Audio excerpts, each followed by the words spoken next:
বিএনপির ভারপ্রাপ্ত চেয়ারম্যান তারেক রহমান বলেছেন, এখন অনেকেই সংস্কারের কথা বলছেন, কিন্তু একমাত্র বিএনপি স্বৈরাচারের রক্তচক্ষু উপেক্ষা করে ২.৫ বছর আগে দেশ পুনর্গঠনের কথা বলেছে, ৩১ দফা ঘোষণা করেছে। বিএনপির রাজনীতির মূল লক্ষ্য জনগণ ও দেশ, তাই ভেঙে পড়া রাষ্ট্র গঠন বিএনপির পক্ষে সম্ভব। বিএনপি দেশ পরিচালনার সুযোগ পেলে সবার আগে দেশ পুনর্গঠন করবে। শনিবার যশোরের ঈদগাহ ময়দানে জেলা বিএনপি সম্মেলনে ভার্চুয়ালি যোগ দিয়ে প্রধান অতিথির বক্তব্যে তিনি এ কথা বলেন। আমাদের ৬০ লক্ষ নেতাকর্মীর নামে মিথ্যে মামলা হয়েছে। পৃথিবীতে বহু দেশ আছে যাদের জনসংখ্যাই ৬০ লক্ষের কম। এত বিশাল একটি দলে এর বাইরেও আমাদের আরো লক্ষ লক্ষ নেতাকর্মী রয়ে গিয়েছে। হতে পারে একটি পরিবারের যেরকম সকল সদস্য একরকম হয় না, হতে পারে আমাদের এই লক্ষ লক্ষ নেতাকর্মীর ভেতরেও কোনো কোনো নেতাকর্মী হয়তো বিভ্রান্ত হয়ে এমন কোনো কিছু কাজ করেছেন যেই কাজের নৈতিক কোনো সমর্থন আমাদের পক্ষে দেওয়া সম্ভব নয়। এবং যেহেতু আমাদের পক্ষে দেওয়া সম্ভব নয়, সেজন্যই আমরা আমাদের নৈতিক অবস্থান থেকে, দলীয় দলীয় অবস্থান থেকে আমরা সেই সকল নেতাকর্মীর বিরুদ্ধে ব্যবস্থা গ্রহণ করেছি। একটি রাজনৈতিক দলের পক্ষ থেকে যে ব্যবস্থা গ্রহণ করা সম্ভব, সর্বোচ্চ যে ব্যবস্থা গ্রহণ করা সম্ভব একজন কর্মী বা একজন নেতার বিরুদ্ধে, আমরা সেই ব্যবস্থা গ্রহণ করেছি। কারণ আমাদের রাজনীতির অন্যতম একটি মূল স্লোগান বা মূল লক্ষ্য হচ্ছে জনগণের সম্মতিতে থাকা, অর্থাৎ জনগণের সমর্থন থাকে এমন অবস্থানে থাকা, জনগণের সমর্থন থাকে না এমন কোনো কাজ না করা, এমন কোনো অবস্থানে না থাকা। প্রিয় সহকর্মীবৃন্দ, আমরা আমাদের বহু নেতাকর্মী, বেশ অনেক নেতাকর্মীর বিরুদ্ধে ব্যবস্থা গ্রহণ করেছি যারা দলের এই অবস্থান থেকে সরে গিয়ে কোনো অনৈতিক কাজ করেছেন। কিছু কিছু সংখ্যক লোক কিছু সংখ্যক লোক কিছু সংখ্যক ব্যক্তি এটিকে দলের দুর্বলতা হিসাবে উপস্থাপনের চেষ্টা করছে। আমরা পত্রপত্রিকার মাধ্যমে দেখছি, বিভিন্ন বক্তব্যের মাধ্যমে দেখছি। আজকে আমার নেতৃবৃন্দ, এখানে যারা সহকর্মীবৃন্দ, আপনারা যারা উপস্থিত আছেন, আপনাদেরকে এবং আপনাদের মাধ্যমে সমগ্র বাংলাদেশে ছড়িয়ে ছিটিয়ে থাকা আমাদের লক্ষ কোটি নেতাকর্মীর উদ্দেশ্যে আমি একটি কথা বলবো।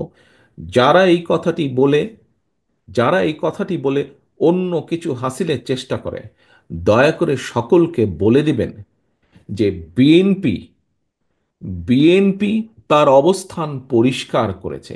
বিএনপি একমাত্র দল যারা কোনো ডিনাইলে থাকে না, অর্থাৎ আমাদের ভিতরে যদি কেউ অন্যায় করে তার বিরুদ্ধে আমরা ব্যবস্থা গ্রহণ করি।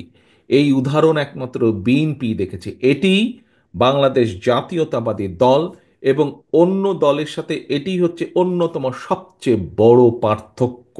অর্থাৎ আমরা কোনো অন্যায়কারীকে প্রশ্রয় দিতে চাই না। আমাদের সামনে যদি কোনোভাবে কেউ উপস্থাপন করতে সক্ষম হয় অথবা প্রমাণিত হয় যে আমাদের কোনো সহকর্মী কোনো অন্যায় করেছে, যা সমাজের মানুষের কাছে এবং সামাজিকভাবে হোক, রাজনৈতিকভাবে হোক, যে কোনো দৃষ্টিকোণ থেকেই হোক না কেন, যা গ্রহণযোগ্য নয়, তাকে আমরা সমর্থন দেই না, তার বিরুদ্ধে আমরা ব্যবস্থা গ্রহণ করি। এটি অন্য রাজনৈতিক দলের সাথে বাংলাদেশ জাতীয়তাবাদী দলের পার্থক্য। কাজেই কাজেই বিএনপির অমুক লোক এটা করেছে, তমুক লোক এটা করেছে, দয়া করে এসব কথা বলে বিভ্রান্ত করার চেষ্টা করবেন না। আমরা সকল সময় অন্যায়ের বিরুদ্ধে আমাদের কাজে, আমাদের কথায় সবসময় আমরা চেষ্টা করেছি এটা প্রমাণ করতে। প্রিয় সহকর্মীবৃন্দ, বক্তব্য বেশি লম্বা করব না। বক্তব্যের থেকে এখন সময় হচ্ছে কাজের। কোন সেই কাজ? সেই কাজ হচ্ছে দলীয় কর্মী হিসাবে কাজ হচ্ছে দলকে পুনর্গঠন করা, দলের দেশকে নিয়ে, দেশের মানুষকে নিয়ে দলের যে লক্ষ্য, দলের যে উদ্দেশ্য, তা জনগণের কাছে পৌঁছে দেওয়া। যে ৩১ দফা আমরা আপনাদের সামনে উপস্থাপন করেছি, দেশের কাছে, মানুষের কাছে উপস্থাপন করেছি, সে ৩১ দফা গ্রামে গ্রামে প্রতিটি ঘরে পৌঁছে দেওয়া। এবং একই সাথে দলের একজন কর্মী হিসাবে এই কাজটি যেমন করবেন, একই সাথে দল হিসাবে, সামগ্রিকভাবে দল হিসাবে, একটি রাজনৈতিক দল হিসাবে, যেহেতু আমাদের সকল ক্ষমতার উৎস হচ্ছে, রাজনৈতিক ক্ষমতার উৎস হচ্ছে বাংলাদেশের জনগণ, সেই জন্য দল হিসাবে আমাদের সবচাইতে প্রথম কাজ হচ্ছে দেশকে পুনর্গঠন করা। ইনশাল্লাহ আমরা প্রত্যাশা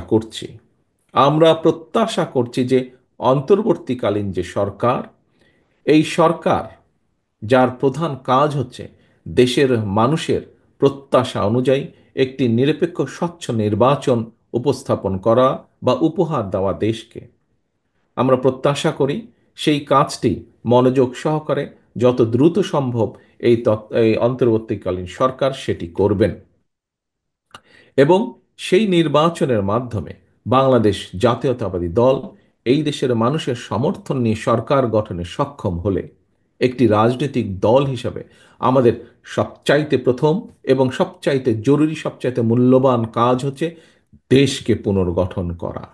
প্রিয় সহকর্মীবৃন্দ, আজ এই কাউন্সিলের মাধ্যমে আমরা যেরকম দলকে পুনর্গঠিত করব, আসুন আমরা আজকে এখানে শপথ গ্রহণ করি, এখানে আমরা প্রতিজ্ঞাবদ্ধ হই যে ইনশাল্লাহ আগামী দিনে বাংলাদেশের মানুষের সমর্থন নিয়ে বাংলাদেশ জাতীয়তাবাদী দল সরকার গঠন করতে সক্ষম হলে আমাদের সবচেয়ে প্রথম যেই কাজটি হবে, বাংলাদেশ নামক আমাদের যে প্রিয় মাতৃভূমি, এই মাতৃভূমিকে পুনর্গঠন করা, এর সকল রাষ্ট্র কাঠামোকে আমাদেরকে মেরামত করা। এটিই হবে আমাদের প্রতিজ্ঞা, এটিই হবে আমাদের প্রত্যাশা আজকের এই সম্মেলনে। পরিশেষে আমি আবারও এই সম্মেলনের সফলতা কামনা করে এবং এই সম্মেলনকে সফল করার জন্য অধ্যাপক নার্গিস বেগম সহ প্রতিটি নেতাকর্মী যারা অক্লান্ত পরিশ্রম করেছেন, কেন্দ্রীয় নেতৃবৃন্দ থেকে শুরু করে আমার ইউনিয়ন গ্রাম লেভেল পর্যন্ত যে সকল নেতা কর্মীবৃন্দ সহকর্মীবৃন্দ অক্লান্ত পরিশ্রম করেছেন, তাদের সকলকে আন্তরিকভাবে ধন্যবাদ এবং শুভেচ্ছা জানিয়ে আমার বক্তব্য শেষ করছি। আল্লাহ হাফেজ। বাংলাদেশ জিন্দাবাদ। বাংলাদেশ জাতীয়তাবাদী দল জিন্দাবাদ।